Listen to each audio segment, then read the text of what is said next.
Boston University School of Medicine, where he teaches and conducts research in various areas of forensic chemistry and instrumental analysis.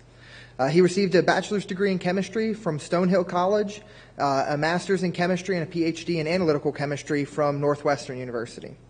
Prior to his academic career, he was employed as a forensic chemist by the Massachusetts State Police Crime Lab within the Crime Scene Response Unit and the Arson Explosive Unit for a period of 5 years. He was recently recognized by the American Academy of Forensic Science by receiving a regional award, NEAFS, at the 2013 annual meeting in Washington, D.C. Here's Adam Hall.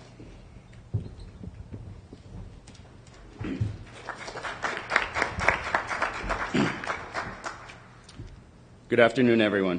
Thank you for being here. Sometimes when you look at the order of the speakers, you have to somewhat readjust how fast you say your analysis is. And when you follow a DART presentation, what I'm about to discuss this afternoon is a very rapid analytical technique. But when you follow a DART presentation, you have to be a little bit humble about how quick your analysis is. I would like to thank the three previous speakers for excellent talks up until this point. The work that I'm going to present here this afternoon is some work that has been done over the course of the last 5 years. And as with any science, it takes a good number of people to do some really interesting work. At the end of this presentation, I will certainly acknowledge all of those individuals. There's three primary initiatives that I'm going to discuss here, but I would like to start first by discussing what differential mobility spectrometry is. If I could quickly just ask for a show of hands, how many of you in the audience have heard of ion mobility or IMS in the past? And keep your hand raised if you've heard of differential mobility. Okay, so quite a few people, maybe not quite as many as DART, but still a fair number. So we're going to introduce a little bit about what this technique is, followed by three initiatives. The first was looking at mixtures of drugs of abuse, in particular various adulterants and diluents in cocaine samples, followed by some development in areas of forensic toxicology for rapid metabolite analysis. And the last initiative is some work of one of my students where the analysis was conducted by LCMS, and we have an interest in extending the analysis of these samples to DMS and to look at some of the time savings that can be appreciated.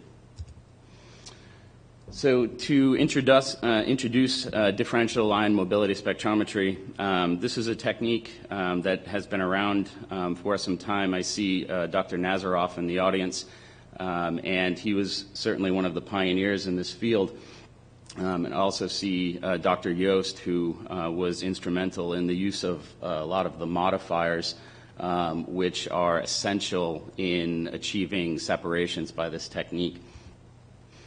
To introduce all of you to what differential mobility is, unlike ion mobility, which utilizes a homogeneous electric field, differential mobility utilizes an asymmetric or non-symmetrical electric field, which is represented down below here by a series of high fields followed by low fields, and this current alternates throughout the separation process. It's this differential migration of the gas phase ions through the asymmetric electrical field in which separations are accomplished. And as you see below, the strong field is applied for half the amount of time that the lower field is applied for. A couple of key terms to be familiar with that we'll use throughout the course of the talk this afternoon: separation voltage, as well as compensation voltage. And to simplify this a bit, I like to view separation voltage in terms of being the coarse adjustment for ion motions, meaning that changes in separation voltage have a pretty dramatic effect on the mobility of the ion, as opposed to compensation voltage, which all of you can view as the fine focus. Changes in the compensation voltage will help to focus ions into the orifice of a mass spectrometer. and this is visualized here, in which samples are introduced on the left with the work that we've done typically by electrospray. And then you see three various ion populations here represented in three different colors. Another quick animation here. Most of the work that was done really was in an effort to eliminate the necessity for chromatographic separations prior to analysis for much of the work shown here. Along the right-hand portion, what you see is that the samples or the mixtures were introduced via infusion, and then they were electrosprayed. From below, these red dots represent the introduction of the modifier, and the interactions between the analytes and the modifiers result in a change in the cross-sectional area of the complex, which for those of you familiar with ion mobility, you realize is essential in looking at separation based on the shape of the molecule rather than the specific weight of the molecule. The remainder of this diagram here, these are the parallel plates within the differential mobility portion of the separation, and here's a relatively crude schematic of an ion trap, which was the first of two MS instruments that this was interfaced to. The following slide is an animation that I have adopted from a colleague and modified it a bit, and I can assure you that the animation took far longer to put together than the actual analysis itself. What we see here is samples are typically introduced by nanoelectrospray, usually on the order of 1 to 400 nanoliters per minute, so less than half a microliter per minute. So pretty low sample utilization. And what we're showing here is really just a diverse ion population. So there are many different things in solution, and the goal really becomes how do we filter our targeted analyte of interest and select for that specific ion, so then we can only allow those ions into the MS for characterization. So when I play this animation, what you'll see is that we're going to scan the compensation voltage while applying a fixed separation voltage, and what you'll see is that the ions that do not safely transit through the filter gap region will strike the electrodes, at which point they become electrically neutral, and you no longer see them within the analysis. So at a particular compensation voltage, in this case minus 4.9 volts, is one of our analytes of interest.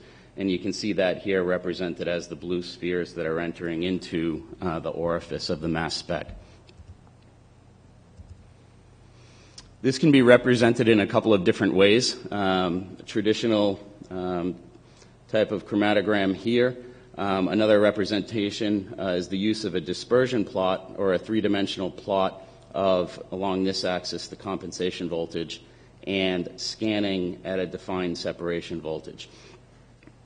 Of particular note here is looking at selected compensation voltages here represented as C, where you're not at the apex of the ion, and what we see is this ion count, as opposed to if you've selected the correct compensation voltage for the transmission or the ideal transmission of those ions, and we see a little bit more than an order of magnitude increase in sensitivity. So we began making mixtures of different drugs of abuse, but in particular taking cocaine, pure cocaine, and cutting it with various adulterants to make street quality, so to say, samples. Having a controlled substance license allows for us to work with some actual materials, which was nice. And so the beginning of the experiment really starts off by scanning a range of compensation voltages to determine where your analytes of interest are coming off, so to say. If you're familiar more so with retention times in chromatography, the compensation voltages would be synonymous with a particular retention time, so to say. Once these compensation voltages have been determined, then by examining the MS data here represented for cocaine as a 1-volt window. What we see is just one mass-to-charge species for cocaine, and we can associate the various species within the solution depending upon their MS data. So there are two primary systems here that we utilized. The initial part of the work was in collaboration with Psionics Corporation, in particular Dr. Nazaroff and Dr. Coy. And the system on the left is a differential mobility filter on the front end of the heated capillary of an ion trap. And to give you some perspective, what I should have done is to put a frame of reference here, such as a U.S. quarter. But the size of this is about just a bit less, a bit smaller than a U.S. quarter, and about 6 or 8 quarters stacked on top of one another. So this is a relatively small ion filter on the front end of an ion trap. We have an electrospray set up here introducing ions into the DMS for separation. And on the right-hand side, this is a triple quadrupole mass spec with the front curtain plate removed so that you can see the differential mobility filter here. So the second part of the introduction here is just looking at the use of modifiers, and several research groups have realized the importance of modifiers in affecting separations by this technique.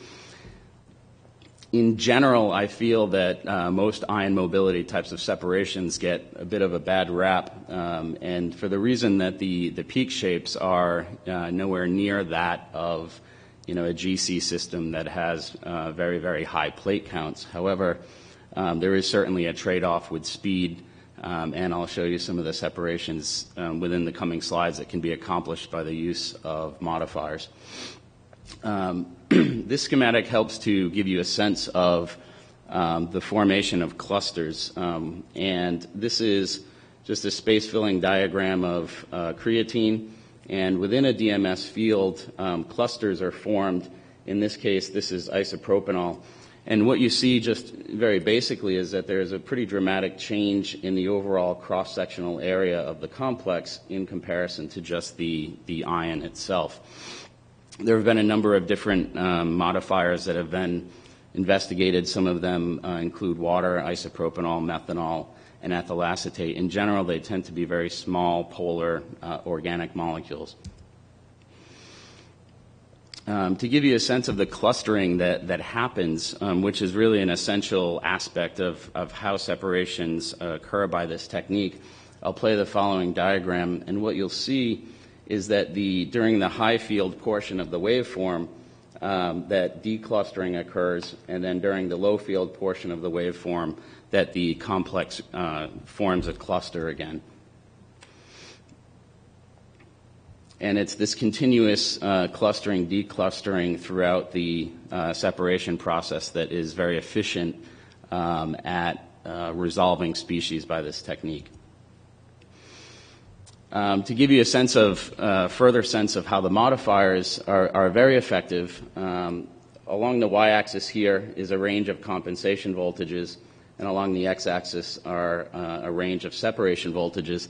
And if no modifier is utilized, we see this blue tracing here, and really what that means is that there's very little change, and you really have not accomplished separation here. On the lower left-hand side, what we see along the x-axis is a compensation voltage range of about 20 volts, whereas the diagram on the lower right-hand side is a compensation voltage range of 120 volts. So what we see is that by the use of, in this case, isopropanol, that we can significantly shift these complexes out to lower and lower, more negative compensation voltages and help to accomplish very rapid separations.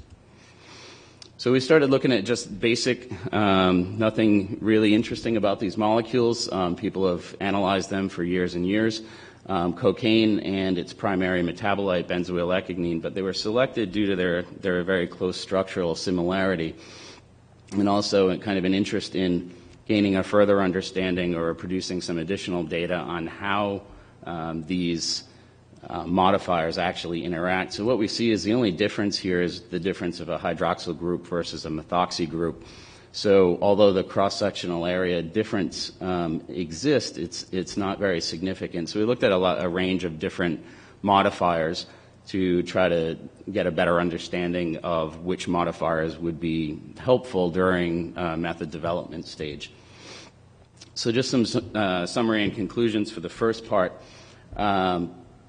It's really the application of the asymmetric waveform that really helps to accomplish these separations.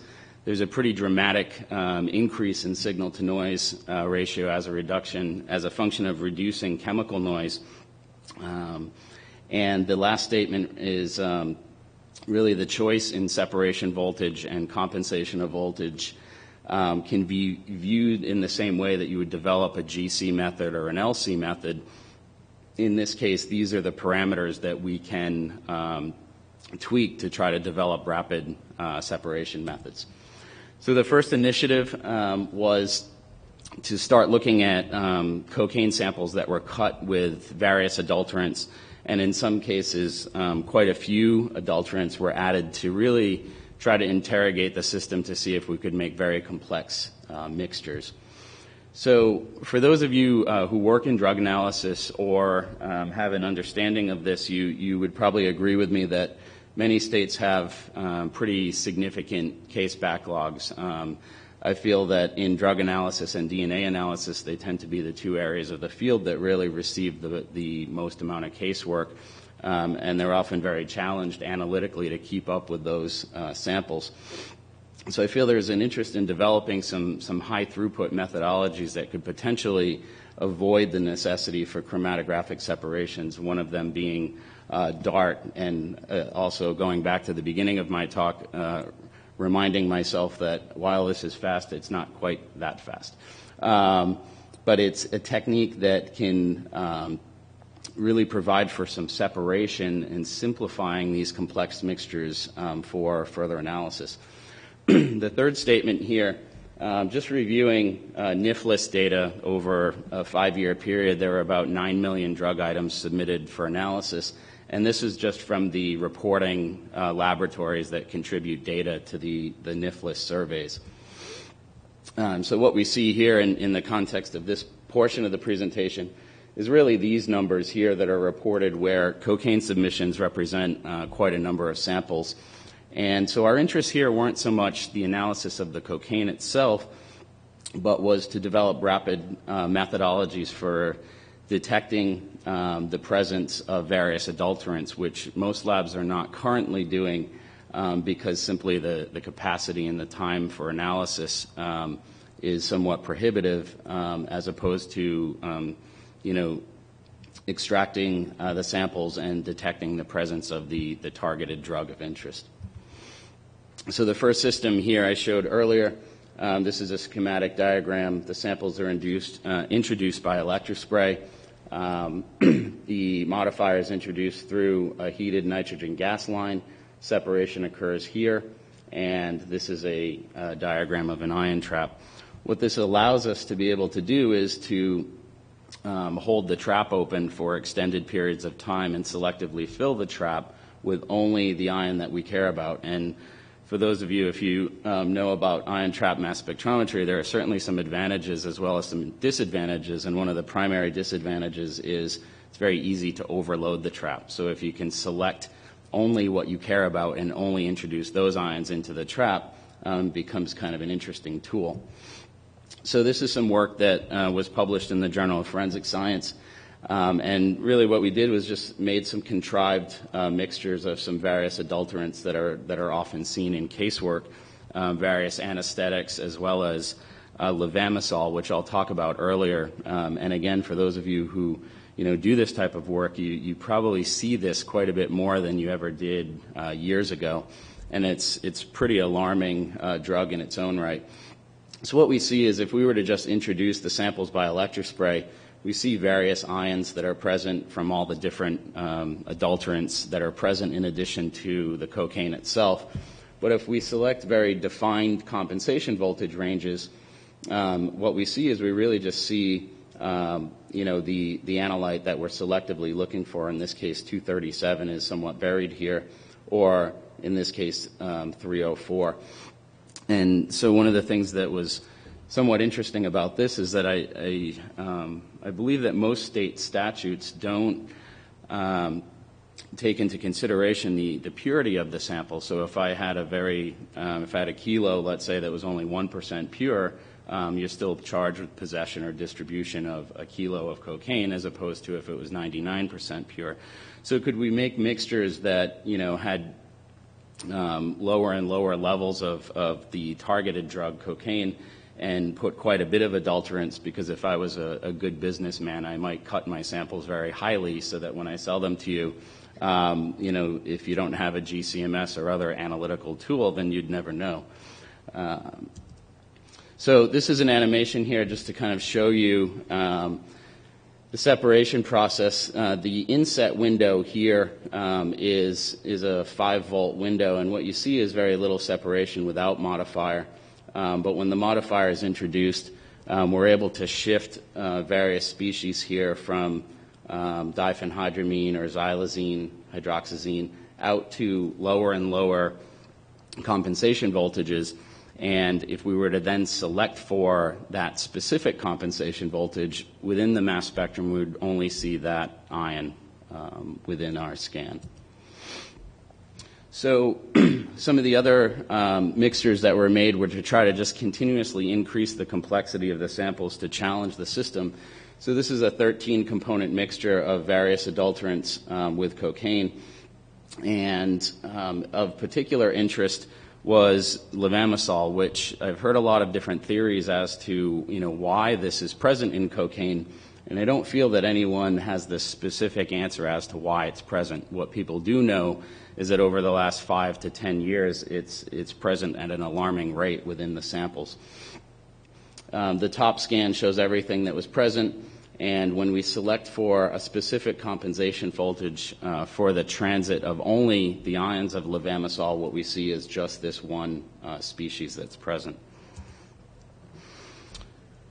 The last mixture was to really put cocaine at a very low percentage, in this case 10,000-fold excess of the adulterants relative to the cocaine, to then see could we find the cocaine by the use of the differential mobility filtration. And so we'd be very hard-pressed here to say whether or not this ion was present at levels above the noise background. However, when the differential mobility filtration is applied, we see the ion quite clearly. The second initiative was to try to develop some methodologies that could potentially be used down the line in the field of forensic toxicology. In addition to analysis of bulk drugs of abuse, certainly looking at the metabolites of some common drugs of abuse could also be interesting. So for this work, this was the differential mobility filter on the front end of a triple quadrupole to simplify the ion population, followed by traditional triple quad type experiments. So this was just a 5-component mixture spiked into human urine separated by solid phase extraction, and could we separate metabolites by this method? So we're just looking at some of the metabolites of fentanyl, diazepam, cocaine, heroin, and morphine. And we see that we had nice separation here. So could we, maintain quantitative accuracy with a technique like this in comparison to well-established methods? We looked at the preparation of a 7-point calibration curve in triplicate and produced this data in about an hour and a half in comparison to GCMS or LCMS. And those numbers certainly are averages depending on how long your traditional GC or LC separation would take. So to summarize this section and just move to the very last one, we've had some good success with mixtures of drugs of abuse as well as adulterants and diluents and metabolites for this technique, and the modifier that's worked quite well for all of this has been ethyl acetate. And so we've continued some work with that to try to have a better understanding of why in the world this is effectively changing the cross-sectional area to accomplish some of these separations. After the DMS has really simplified the ion population, then you can use the mass spec to its capabilities, whether that's an ion trap or a triple quad. And traditional methods of GCMS, here I say 15 minutes, certainly with a shorter column it could be lower, but we're typically introducing samples by plug flow injection and analyzing one sample every 30 seconds. So here, just to use some estimates, that about 30 samples could be analyzed in the same amount of time as a traditional GCMS separation within 15 minutes. So the third and last set of experiments here was conducted by a student of mine, Sarah Hannon, in collaboration with a couple of folks from Callaway Laboratories, which is a toxicology, primarily a clinical toxicology lab that handles quite a few samples on the North Shore of Massachusetts. But one thing that was very interesting here was their ability to access samples from all over the United States. So we had this kind of wild idea that said, well, people understand that there are adulterants and diluents that are present in street quality drug samples and that those can be analyzed, but has there been much work looking at the metabolites of street quality adulterants and diluents from things like cocaine or heroin samples? And the answer really seemed to be no, and I don't know if that's because people aren't interested in it or if there just hasn't been a whole lot published. The idea or the interest in doing this was to see, for some of the common cocaine adulterants, could we find the metabolites of these adulterants in human urine samples, and if so, were there any regional differences? Because we had access to 350 samples from 27 different states, which were broken down into different regions of the country. So the real purpose of this was, to evaluate presence or absence of some of these cocaine adulterant metabolites in patient samples. And one of the things that we were thinking was, well, if there was an overdose and there was an interest in determining could this person have overdosed from a particular sample, the question would then maybe resort to characterizing the presence of not just the cocaine or the drug of abuse, but also the adulterant profile, so to say, in both the bulk sample as well as the decedent's biological samples. So why is this important? There's some clinical interest in this, in particular levamisole. The good majority of emergency room or hospital visits for cocaine abuse have really been related to some of the toxic effects of levamisole, even more so than the drug of abuse itself.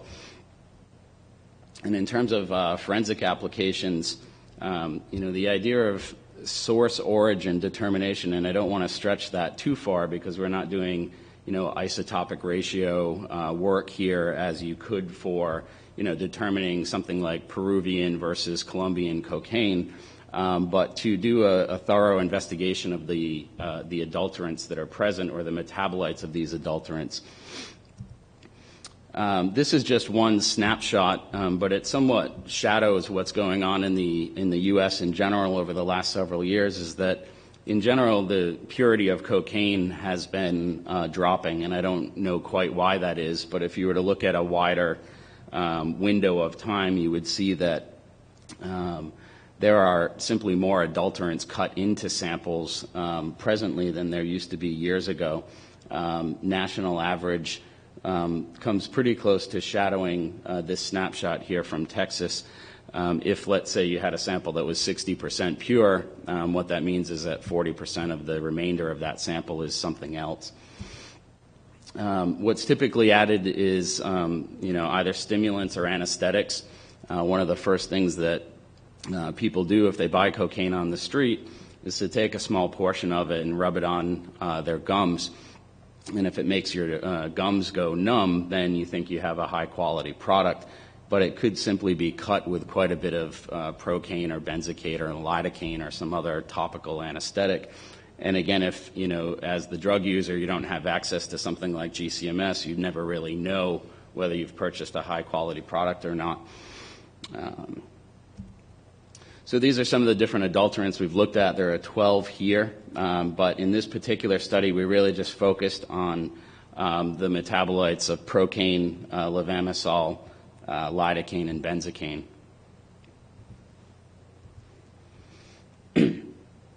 So 2 of the 4 are not very well metabolized. So we looked at the parent compounds of lidocaine and levamisole, but we looked at the metabolite diethylaminoethanol, which is primary metabolite of procaine, and paraminobenzoic acid, which is the primary metabolite of benzocaine. Levamisole, as I mentioned before, is a pretty alarming chemical. It was first approved by the FDA in 1991, but 8 years later was pulled because it was showing that it caused agranulocytosis, and also the picture represented on the top right, which is an image of what's known as necrotizing fasciitis, which is really a flesh-eating, has effects that result in degradation of your skin. And typically this is observed in cocaine abusers in and around the area of the nose and various parts of the face. So these samples were collected and submitted to Callaway for traditional analysis, and their interest was to simply detect presence of benzoylecgonine and quantitate the value that was present.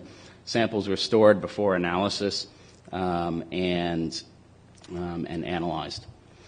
So the last few slides here just show some of the demographics of the 350 samples that were analyzed.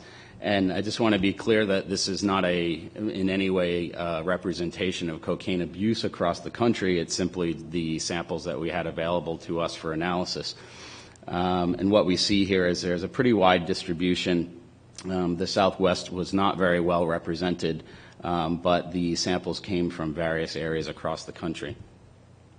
So when the samples were analyzed, the number of metabolites that were identified, 60% of the samples, 1 of the 4 metabolites was identified, and you see all 3 metabolites were identified in 5% of the samples. When we look at it by region, one of the things that we see is levamisole is present in almost every single sample analyzed. 340 of the 350 samples that were analyzed contained levamisole. And the only thing that is of particular note here is really that in the Midwest, it seemed as if the presence of diethylaminoethanol, which is the metabolite of procaine, was noticeably higher within the Midwest, which could possibly suggest that procaine is utilized quite a bit more in the Midwest than in other areas of the country, but I'm not sure why that is. So this just breaks it down by specific metabolite. Again, of real note here is 97% of the samples containing levamisole. So to wrap up here, lidocaine was consistently represented across all the regions, and the metabolite of procaine was really the only one to show some differences, although we only looked at 4 metabolites out of many that are often used. So I'd like to thank this session's organizers. If you've never moderated a session before, I can assure you it's quite a bit more work than you could imagine. I was happy last year when Dr. Smith made this initiative to really put this together. I think there's a real need for research in forensic science and trying to get some new methods developed. Quite a few people from Northeastern University, AB SciEx, who I would like to thank, as well as some colleagues and students at the program I teach at, and Callaway Laboratories. So I'm a couple minutes over my time. I don't know if we have any time for questions. A minute or 2. Okay. Yes?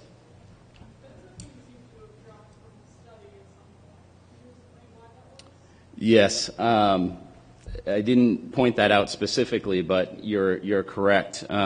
It was one of the only compounds that showed some interference when other common drugs of abuse were looked at. And so for the MSMS transition of the parent ion to the primary fragment, there were a couple of other drugs that showed some interference there. So what that would suggest is that more method development would have to be done to make any real conclusions about that. So the data was left off because we questioned how realistic it was.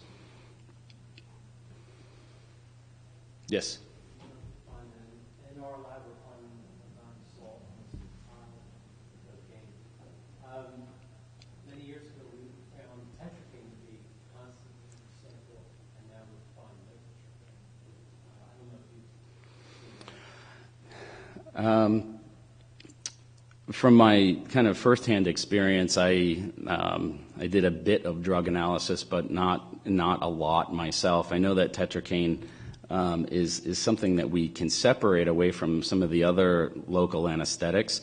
But it's interesting to me that, samples are cut with these adulterants, but they can also change over time. And